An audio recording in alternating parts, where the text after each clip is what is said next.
어제 헌재가요, 문재인 정권의 칼라에 맞게 군 대체 복무 허용을 하는 판결을 내렸습니다. 자, 그래서 대체 복무를 규정해 놓고 있지 않은 병력법이 지금 헌법에 어긋난다라고 이렇게 판결을 했습니다. 그러나 병력 거부를 처벌하는 법조항 자체는 문제가 되지 않는다고 이야기했습니다. 이거는 뭐 당연한 이야기를 괜히 그 옆에 붙인 거예요. 아니, 군에 안 가면 처벌하지 않는데, 그러면 군에 국가를 위한 애국심에 벅차는 사람 소수만 가고 나머지는 다 안 갈 건데, 그 처벌 조항을 없애면 이 병력 의무가 사라지는 거 아니겠어요? 그러니까 그거는 뭐 어쩔 수 없이 놔놓고, 그렇지만은 군에 가기 싫은 사람을 딴 일을 할 수 있도록 그렇게 허용해줘야 된다라고 이야기를 하면서, 그걸 허용하지 않는 현재의 병력법이 문제가 있다라고 이야기를 한 겁니다. 이거는 그간 수십 년간 논의되어 오던 대체 복무 문제에 대해서 헌재가 수용을 한 것이죠.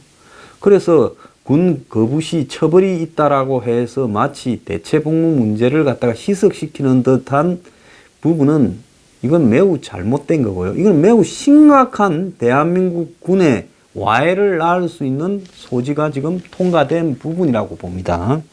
자, 왜 그런지 이야기를 좀 하겠어요. 대체 복무라는 대안이 있는데도 불구하고 군사훈련을 수반하는 병력의 의무만 이렇게 규정을 해놓고 양심적 거부에 대해서 이렇게 대체해서 군이 아닌 딴 데서 그걸 할 수 있도록 하지 않은 것은 잘못된 것이다. 내년 연말까지 이런 병력법을 개정하여 대체 복무 방안을 마련하라, 이렇게 이야기를 했습니다. 그런데 이런 대체 복무를 받아들이자라는 헌법재판관이 전체 9명 중에서 6명이나 되었습니다. 자, 그런데 이 대체 복무라는 거 좋은데요, 결국은 이 대체 복무를 갖다가 하게 되면 군에 가기 싫은 사람이 자신은 양심적 병력 거부자라고 주장을 하면서 대체 복무를 받겠다 이렇게 나왔을 때 그걸 어떻게 구분할 수 있냐는 겁니다. 여호와의 증인 같은 종교 신자라는 부분을 입증을 해야 되겠습니까? 아니, 그거 아니라도, 나는 종교 신자가 아니라도 나는 총을 안 드는 것이 내 신념이다라고 했을 때 어떻게 하겠습니까? 특정 종교만 봐준다면 이것 또한 종교에 의한 차별일 수가 있어요. 그러면 어떻게 하겠어요?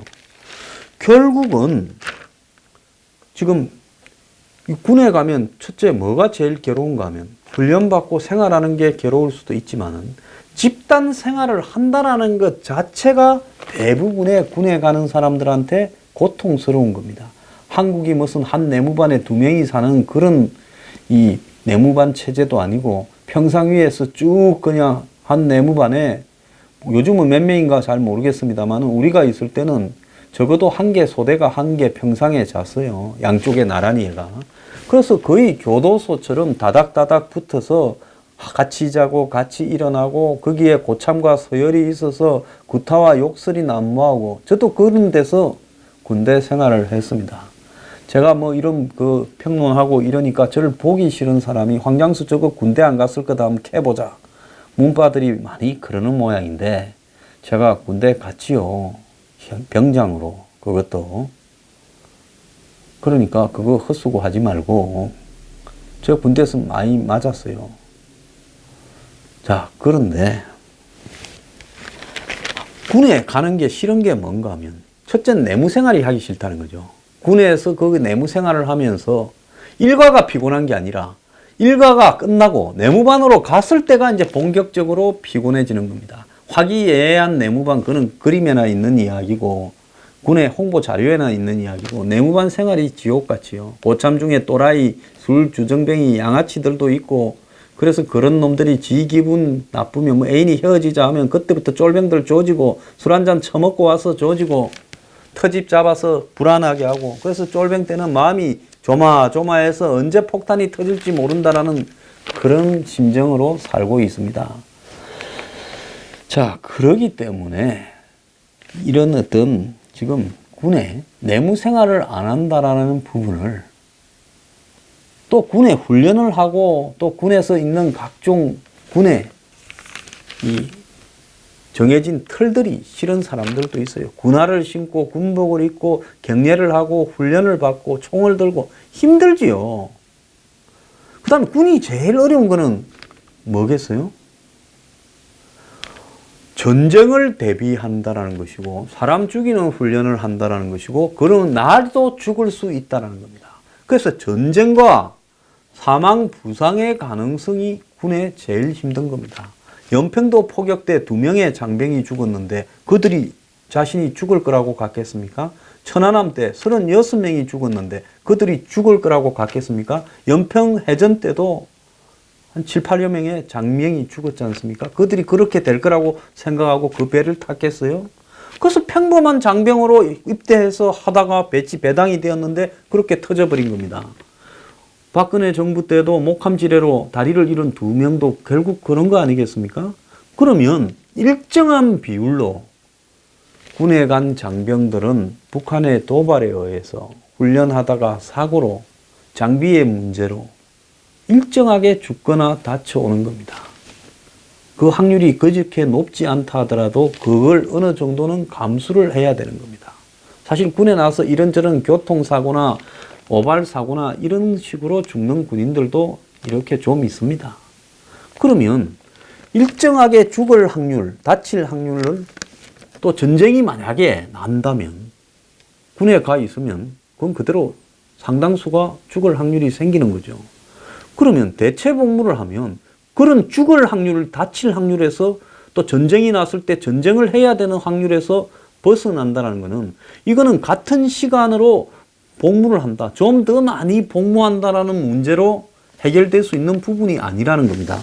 지금 이야기로는 현역이 지금 뭐 20개월 하니까 또 뭐 24개월까지 하니까 병종에 따라서 이 32개월에서 40개월로 1.5배에서 2배 정도로 하면 이렇게 되는 거 아니냐라고 이야기를 하지만은 딴 데 가서 복무하는 게요. 그러면 복무를 어떤 데에서 하느냐? 뭐 노인시설에서 일하든가 또 복지재난구호시설에서 근무하든가 이런 식으로 이제 해서 하겠죠. 지금 뭐 다른 나라의 이제 복무기간과 대체 복무기간을 비교하는 표도 있어요. 러시아는 군복무가 1년인데 대체 복무는 1년 반. 그리스는 군복무가 최대 1년이고 대체 복무는 15개월. 그리고 대만은 4개월 근무하는데 대체 복무는 4에서 6개월 이렇게 이야기를 합니다. 근데 이런 나라와 다른 게 실제로 한국은 북한과 간혹 지금 몇 년마다 한 번씩 군사적 충돌이 일어나고 전쟁 위기의 가능성이 지상에서 제일 높은 국가이기 때문에 다른 나라에서 대체 복무를 일방적으로 한국에 갖고 와서 이야기하는 것은 큰 문제가 있다고 봐요. 그런데 이런 문제에 대해서 앞으로 이 대체 복무가 공식 인정되면 상당수가 대체 복무로 빠지면서 군에 안 갈 확률에 대해서 군 내부에서 대체 복무 도입이 안보에 지장이 없다니 병력 기피 악용의 여지가 크지 않고 처벌에도 범죄 예방 효과가 적기 때문에 대체 복무로 가는 것이 맞다.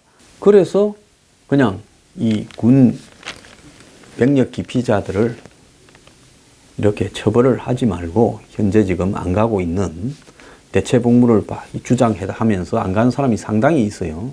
그래서 그 사람들을 처벌하지 말고 대체 복무 시키자 뭐 이렇게 지금 하고 있는데 현재 병력 거부가 재판만 880건이라는 거예요. 자, 그런데 이들은 현재대로 처벌은 할 수 있겠지만은 아마 대체 복무가 이렇게 편성될 때까지 재판을 미루면서 이들이 처벌 안 받게 될 가능성도 매우 높다고 봅니다. 그래서 지금 어제 헌재 앞에서 저러고 있는 친구들도 다 양심적 병력 거부자라고 주장하면서 대체 복무가 없어서 우리가 병력 거부가 되었다 어쨌다 이렇게 이야기를 하는데요. 자, 대만에 2만 명이 대체 복무를 1년에 한다는데 종교적 거부자는 80명이 밖에 안 된다는 겁니다. 솔직히 말하면 저는 대만이라는 나라는 중국이 지금 침공 가능성이 매우 높아짐에도 불구하고 군 복무를 4개월 하고 대체 복무가 4에서 6개월이라 정신없는 나라예요. 아마 중국이 쳐들어온다면 대만은 곧바로 항복을 할 가능성이 매우 높죠. 그래서 지금 대체 복무가 이제 헌재에서 이렇게 함으로써 대체 복무가 본격적으로 도입될 때까지 지금 군 백력 기피로 수사받거나 재판받고 있는 모든 것이 올 스톱 된다는 겁니다. 자, 시간을 조금 길게 해서 해결될 문제라고 편의적으로 해석하지 말고요. 죽거나 다치거나 전쟁에 나갈 가능성을 어떻게 공정하게 처리할 수 있느냐를 한번 봐야 될 거 아닙니까? 대체 복무를 희망하는 사람들은 우리는 총을 안 들겠다, 전쟁을 안 하겠다라는 거기 때문에 딴 데 가서 뭐 복지시설이나 노인시설에서 일을 한다 하더라도, 공익시설에서 일을 한다 하더라도 군사훈련조차도 안 하려고 할 겁니다. 총선은 훈련 자체를요. 그러면 그들을 전쟁이 났다 해도 데려갈 수가 없어요. 그러면 어떻게 되겠습니까? 그 사람들은 전쟁이 나도 안 가고, 군에 간 사람들만 전쟁이 나도 제대해도 예비군으로 다시 또 군으로 들어가서 싸워야 될 겁니다. 그러면 이렇게 불공평한 게 어디 있냐는 거죠. 그래서 제가 이 사람들을 총만 안 들게 하지 군에 그대로 보내가지고 군 안에서 무슨 빨래를 한다든지 군 안에서 밥만 하게 한다든지 군 안에서 배달만 시킨다든지 이런 식으로 하고 복무를 좀 더하는 형태로 해야지, 이렇게 대체 복무로 간다는 것은 나중에 위기 상황을 상정했을 때 심각한 이 국민 불평등이 된다. 그래서 그러면 군에 갔다 온 사람들이나 현역 군인들이 헌재에다가 국민들 간의 이 불평등을 조성할 수 있는 이 부분에 대해서는 그러면 어떻게 할 거냐고 헌재 소송을 내면 죽을 가능성과 전쟁에 나갈 가능성 부분에 대해서 어떻게 설정을 하겠습니까? 그러지 않아요.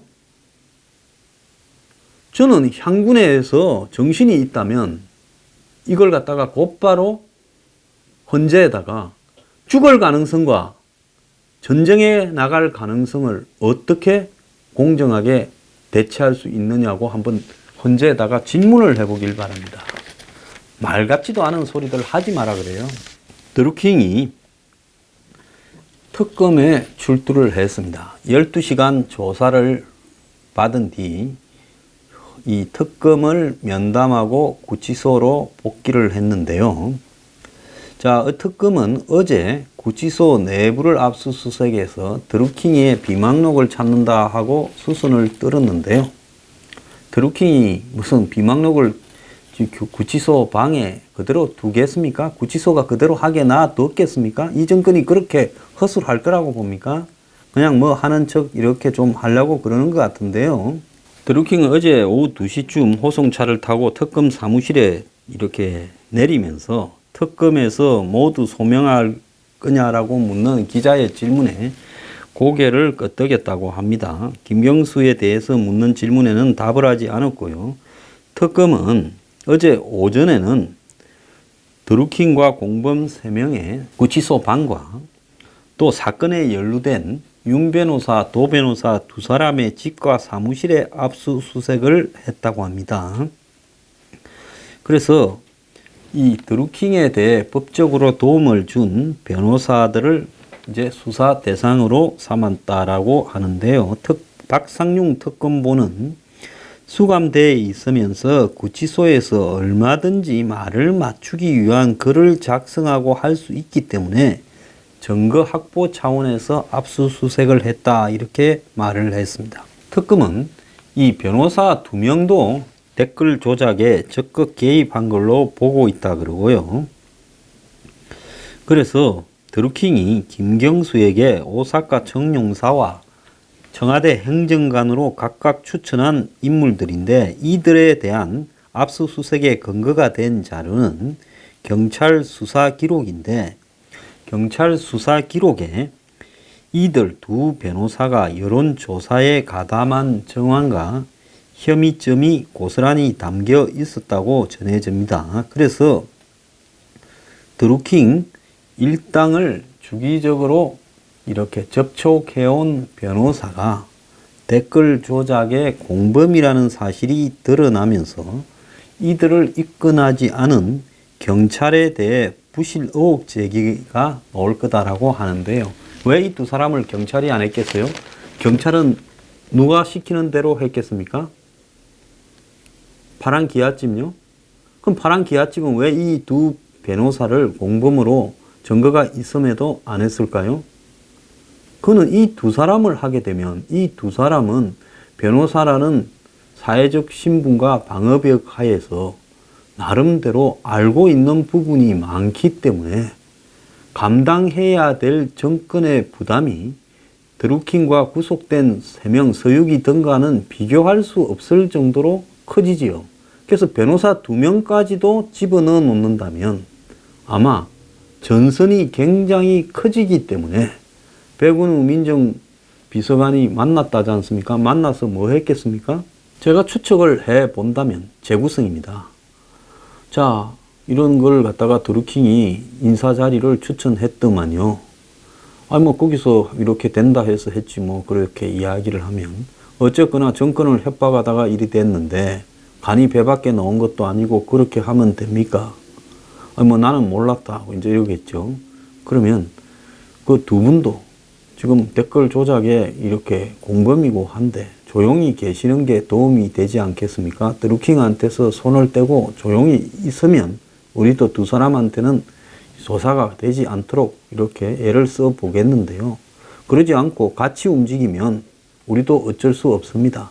이렇게 하기 위해서 3월 말에 드루킹 구속 이후에 만난 거 아니냐 하는 게 제 생각입니다. 그때도 제가 이런 식으로 이야기를 했지요. 만만찮은 두 사람에 대해서는 일단은 겁을 주고 못 움직이도록 묶어놓는 입조심시키는 그런 일을 했다고 보고 있습니다. 특검은 두 변호사는 경공모의 핵심 회원이자 댓글 조작 과정 전반을 지켜보며 깊숙이 개입한 핵심 피의자다. 그래서 경찰 수사 기록을 검토한 결과 충분히 피해자로 입건이 가능한데 왜 입건을 안 했는지 모르겠다. 특검이 진짜 모르겠어요? 알면서 모른 척 하는 거지. 자, 오늘 동아일보에는 드루킹과 경공모 회원이 김경수 사무실을 18차례 방문했다라는 기록을 확보했다고 이렇게 보도를 했는데요. 또 김경수 의원 방에서 작년 11월 24일 국회 번호로 드루킹한테 전화를 걸었다라는 것도 지금 나왔습니다. 그때 한참 오사카 총영사 자리로 왔다 갔다 할 때 했겠죠. 그래서 이 드루킹에게 김경수가 댓글 조작에 어떤 관여가 되어 있었는지를 어제 불러서 직접 물었다고 이렇게 합니다. 자, 드루킹이 직접 김경수 방을 간 것은 7번이고 경공모 핵심 회원이었던 김모가 6번, 또 다른 김모가 4번, 윤모가 1번이었다는 겁니다. 이 드루킹은 매번 이들과 동행한 걸로 이렇게 알려지고 있습니다. 그러면 드루킹은 실질적으로 18번을 최대 갔을 수가 있어요. 드루킹은 이 겹쳐 있는 부분도 있을 수 있기 때문에요. 그래서 특검이 드루킹 전화를 포렌식해서 당시 이 드루킹이 머문 위치와 이 출입한 날에 국회 출입 기록이 일치하는지를 확인하고 있다는데요. 김경수 방 전화로 드루킹한테 전화한 사람이 누구인지도 지금 찾고 있다라는 겁니다. 근데 중요한 것은 드루킹의 경공모 회원인 두 변호사를 조사해서 사법 처리한다고 해서 실제로 지금 권력이 개입한 부분을 밝히는 거하고는 아무런 관계가 없는 거예요. 그는 두 파트가 있잖아요. 하나는 경공모 쪽이고 하나는 권력 쪽이면 특검은 이 경공모 쪽에 대한 조사를 더 강화해서 경공모가 얼마나 열심히 댓글 조작을 했느냐를 밝히는 것보다는 이미 이거는 19만 회를 했고 선거 전에만 해도 7만 회 했다는 거는 벌써 다 보도봐서 국민도 아니까 특검은 이쪽이 아니라 이쪽 왼쪽으로 가가지고 김경수와 송인배와 정권과 관련해서 댓글 조작을 하고 킹크랩 서버를 시연하고 또 누가 지시해서 얼마나 조작해서 어떻게 보고되었는가 이쪽을 집중해야 될 건데 무슨 변호사 두 사람을 일바따로 이렇게 하고 있는 것이 많고 또 경공모 구속된 사람끼리 서로 입을 맞추는가를 조사하고 있다. 특검이 지금 수사의 첫 방향을 드루킹 일당을 더 조지는 쪽으로 집중하고 있고 송인배하고 김경수를 어떻게 할 건가는 왜 답을 안 합니까? 그리고 가장 중요한 게 내가 특검 같으면 김경수가 드루킹 이 너름나무 출판사 회관에 와서 지연을 받고 100만 원을 줬을 때 킹크랩 그때의 정황에 대해서 조사하기 위해 김경수를 제일 먼저 부르겠다는 거. 그 다음에 송인배를 불러가지고 김경수를 소개받고 하는 과정에서의 역할 부분을 이렇게 확인하겠다는 겁니다. 참 특검은 이를 갖다가 일부러 거꾸로 하고 있는지 뭐 모른 채 하고 있는 것인지 모르겠네요.